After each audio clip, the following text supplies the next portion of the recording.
Bonjour chers amis, bonjour chers orateurs, j'espère que vous allez très bien. Je suis Hubert Bayala, coach en oratoire et en prise de parole en public, connu sur les réseaux sociaux sous le nom de Coach Bayala. Alors récemment, nous avons réalisé notre vidéo sur comment réussir un entretien d'embauche. À la fin de la vidéo, nous avions posé deux questions. La première question était celle-ci. Si le recruteur vous demande combien souhaiterez-vous avoir pour ce poste? C'est-à-dire combien vous voulez que l'employeur vous paye en fin de mois pour l'exécution de votre prestation. La deuxième question était celle-ci.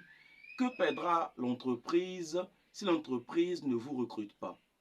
Voyez-vous, chers amis, mais avant de répondre à ces deux préoccupations, à ces deux questions très intéressantes que généralement tous les recruteurs en entretien d'embauche posent, permettez-moi un temps soit peu de vous dire encore une fois de plus merci. Merci pour toutes ces personnes qui nous aident à continuer notre travail sur les réseaux sociaux. Merci à toutes ces personnes qui partagent, qui like et qui quand même nous parlent de leurs préoccupations et qui nous permettent un temps soit peu de leur montrer des pistes de solutions. Merci également à toutes ces personnes qui nous mettent en contact avec des différentes personnes qui sont intéressées par nos prestations, notamment l'oratoire, la prise de parole en public, la maîtrise de cérémonie, le slam et la poésie. Je rappelle que je suis poète, slameur, coach en oratoire et en prise de parole en public. D'ici là, restez aux aguets, soyez prêts, nous allons démarrer. La première question était celle-ci. Quelle base salariale souhaiterez-vous avoir pour ce poste? Voyez-vous, c'est une question en quelque sorte un peu piège.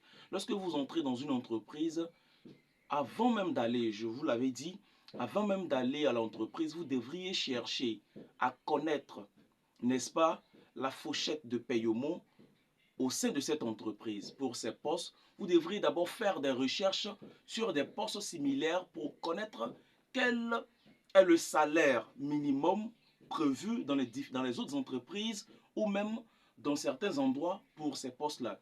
Cela vous permettra d'avoir une idée et de pouvoir fixer votre salaire.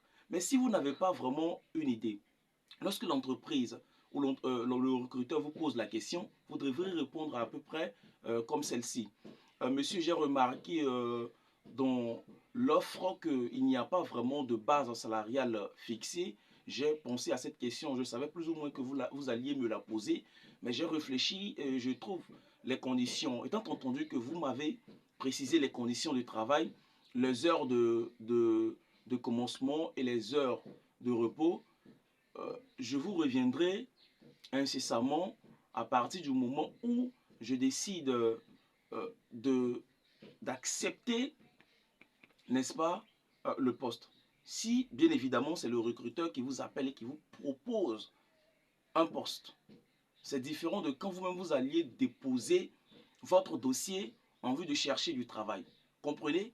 C'est très différent. Mais quand vous-même vous allez chercher euh, du travail, vous déposez votre dossier, votre curriculum vitae et autres pour chercher du travail et que l'entrepreneur vous pose cette question, vous devriez simplement répondre efficacement en fixant un salaire minimum en fonction des informations que vous aurez déjà cherchées concernant ce poste. Ok? Si l'entreprise vous embauche pour un poste sur lequel vous avez déjà fait des recherches et que vous saviez plus ou moins que pour ce poste-là, on paye la somme de 500 000 francs ou 800 000 francs CFA. Alors, vous devriez chercher à aller un peu plus haut. Si pour le poste, la base salariale est prévue pour 800 000 francs CFA, vous devriez aller à 900 000 francs CFA. Et de proposition en contre-proposition, il y a ce qu'on appelle en droit la proposition et la contre-proposition. C'est-à-dire que l'entrepreneur, ou du moins le recruteur, vous propose une certaine somme et vous faites une contre-proposition. Vous dites, certes, la somme que vous me proposez est colossale et admissible, mais pour ce travail, pour plus d'efficacité, pour me permettre d'effectuer un déplacement paisible dans cette circulation très intense, monsieur, je souhaiterais que vous me payiez la somme de 900 000 francs CFA chaque fin de mois. Vous comprenez? Et c'est aussi simple que ça. Alors lui va peut-être vous dire, 900 000 francs CFA. Monsieur, revenons à 850 000 francs CFA. Et de proposition en contre-proposition, vous allez trouver la base salariale qui vous arrangera tous. Aussi, l'entrepreneur également peut vous poser cette question: monsieur, si l'entreprise ne vous recrute pas, que perdra l'entreprise? Alors à cette question, mesdames et messieurs, vous devez répondre simplement: monsieur, cette question a bien le mérite de la sincérité, je me suis penché sur elle et voici ce qui en ressort. Voyez-vous, si votre entreprise ne me recrute pas, l'entreprise perdra la présence d'une autorité.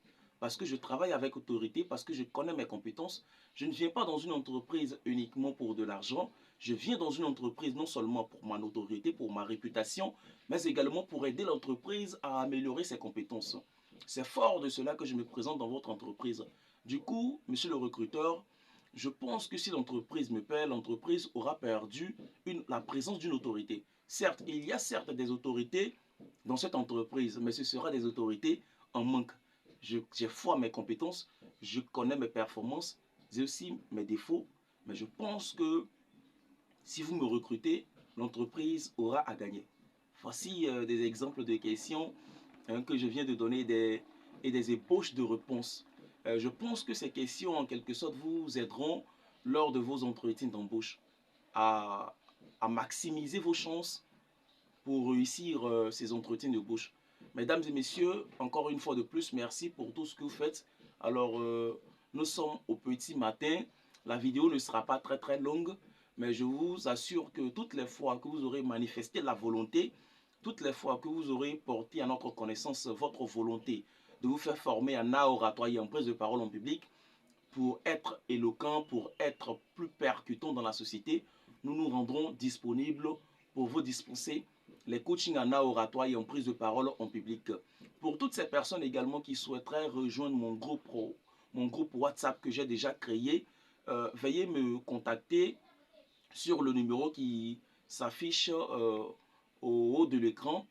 Et je pense qu'ensemble, je vais vous ajouter dans mon groupe WhatsApp et vous aurez certaines informations concernant l'oratoire et la prise de parole en public. Et ces informations, certainement, vous aideront car tel est notre objectif. Également, pour toutes ces personnes qui souhaitent qu'on vienne pour la prestation lors de leur anniversaire, lors de leur baptême, lors de leur mariage, n'hésitez pas à nous contacter également sur le même numéro qui s'affiche au haut de l'écran et nous nous rendrons disponibles incessamment pour vous inculquer la magie du verbe. J'ai été très heureux d'être en votre compagnie. Prenez soin de vous. D'ici là, partagez, likez, maximisez les chances, faites du bien autour de vous et la magie du verbe vous sera inculquée. Voyez-vous, comme le disent les penseurs, nul n'a le droit d'être heureux tout seul. Prenez soin de vous, on est ensemble. Likez, partagez, c'était Coach Bayala pour une petite information sur comment réussir.